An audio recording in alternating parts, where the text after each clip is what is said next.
Prif Arolygydd Robin Miss, ni ar y 4 diwrnod nawr o'r archwiliad.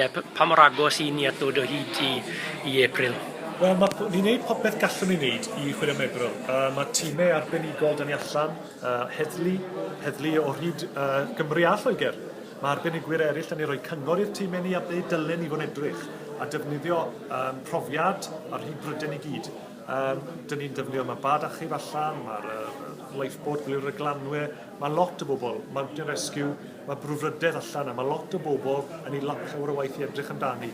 Ni'n edrych ar gwybodaeth yn cael gyluniad, mae nhw'n rhoi mwy o wybodaeth ni o hyd ac o hyd, a ni'n canolbwyntio wedyn yn pan o lefydd yn dibynnu ar gwybodaeth ni'n cael. Mae lot o ganolbwyntio wedi bod ar Mark Bridger. Ych chi'n edrych ar rhywlinellau eraill neu ar bobl eraill? Ni'n gweud fel y heddlu, ni'n keep an open mind o'r bethau. Ond ni yn edrych ar bopeth. Mae gwybodaeth da ni, na pam gath Mark Bridger i'r restru i ddechrau. Ni'n edrych ar y Mark Bridger a ni'n cwestiwn Mark Bridger, edrych ar onglau forensic ynglyn â Mark Bridger a popeth arall, ond unrhyw wybodaeth arall, ni'n edrych ar hwnnw hefyd. Ni'n edrych ar unrhyw wybodaeth gallu cyhoedd dylai ddweud yn byd Mark Bridger a'r cerbyd.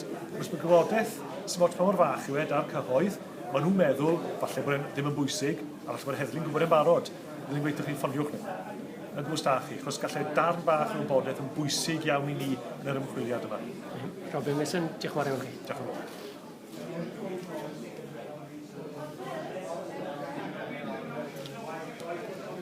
Diolch yn fawr. Iawn.